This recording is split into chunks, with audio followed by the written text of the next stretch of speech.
Sila yung mga nakasabi, tapos lilinisan nila isa-isa yung mga salamin ng building. Ako curious ako. Yung video na yun, kinakwento niya na merong mga nagtatrabaho dito sa Pilipinas yung naglilinis ng bintana ng mga buildings, or sorry, yung glass ng mga buildings, at saka minimum lang daw yung sahod nun. So, it's not a virtual assistant work, pero it's still about the work. So, sinasabi niya doon na minimum lang yung sinasahod ng mga tao na naglilinis ng mga hindi bintana, naglilinis ng mga glass sa mga buildings na malalaki.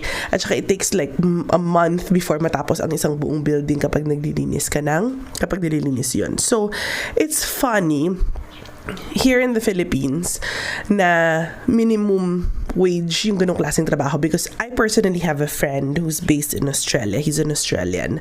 And that's his work in Australia. Naglilinis siya ng mga glass ng mga buildings na malalaki. He really,